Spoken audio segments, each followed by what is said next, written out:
Move, said the great white father. There are many, so many hungry wolves. Martin Scorsese comes from the great tradition of classic movies and classic movie makers. He was never a Hollywood director as such. He described himself as an in spite of Hollywood director.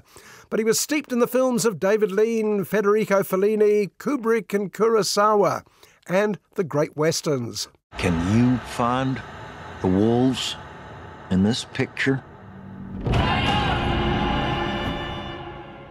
Which is why it's only right that this most urban of American filmmakers should finally turn to making his own western.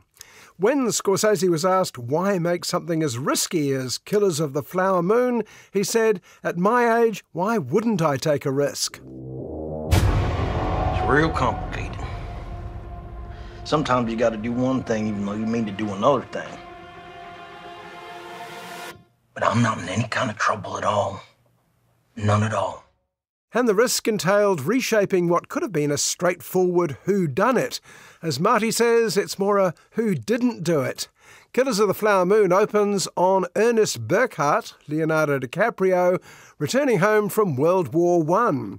Home being Oklahoma, where his uncle William Hale, Robert De Niro, has a job offer for him.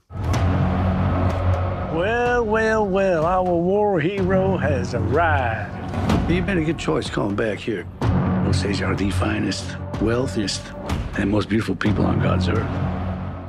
Hale is already a successful rancher, the self-styled King of Oklahoma, when the territory suddenly strikes it rich.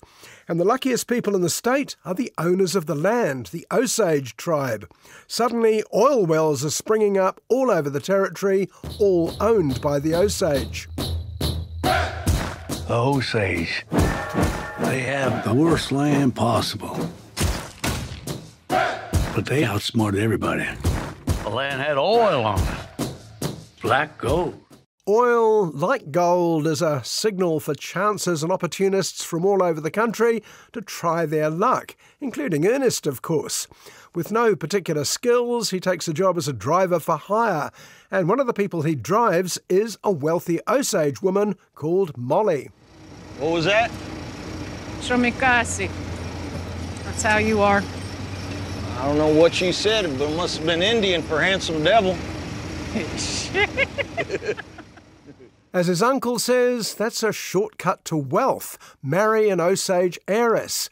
All over the territory, white men are marrying Osage women because that way they get their hands on all that money in the fullness of time. But for some, in fact for more than some, the fullness of time is a long time to wait for an impatient man. This wealth should come to us. Their time is over. It's just going to be another tragedy. Osage people start dying for various reasons, accidents, suicides, illnesses, and no one seems to be investigating these killings.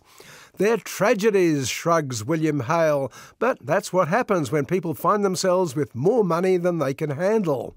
When this money started coming, we should have known it came with something else.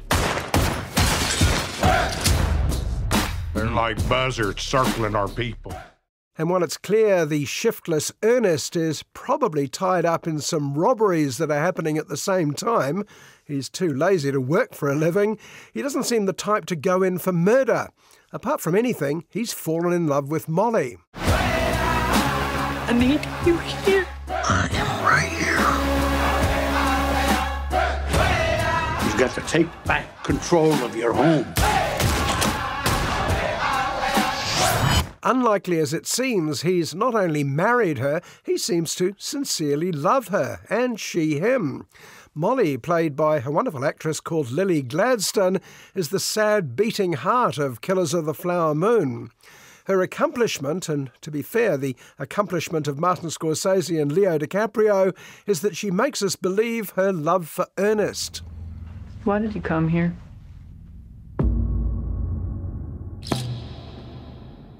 I work with my uncle. You scared of him? Oh, he's a He's the nicest man in the world. The film is a daunting 3.5 hours long, but there isn't a dead moment in it. The camera work of Rodrigo Prieto, the editing, the brilliant Thelma Schoonmaker, and the music of the late Robbie Robertson are all Oscar-worthy. My wife likes her nice things, so Not as much as you do. You're picking a fight with the wrong person. It's also the best I've seen DiCaprio for years. A man torn between the love of a wife too good for him and an uncle who might be the most evil character ever played by Robert De Niro. If you're gonna make trouble, make it big.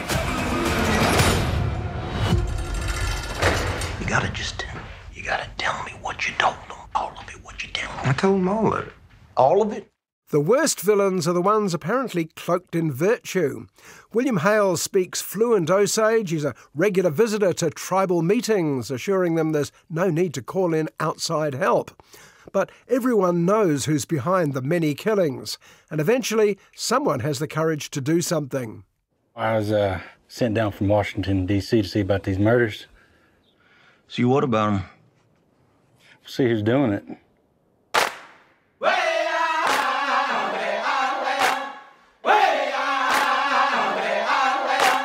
The original book, Killers of the Flower Moon, was told from the point of view of the newly created FBI. But Scorsese and producer DiCaprio realised that the real story lay in the relationship of Ernest and Molly, his weakness and her strength. You gotta pick a side. I don't even know if you love me anymore. Of course I love you. And kill these men who killed my family. It's a true story, and unlike so many crime stories of the time, the truth does come out, and some justice is served, if not enough of it. But the joy of Killers of the Flower Moon is the confidence, skill, and sheer artistry with which it's made. Osage is dying by the enemy. Do not let them die alone. Evil surrounds my heart. And I love the unexpected ending, a final scene that dramatises the usual closing captions explaining what happens to the main characters. It's a daring close to a brilliant movie, Scorsese's best in years, a unique blend of scale, passion, anger, heart and soul. Don't do something you're gonna regret for the rest of your life.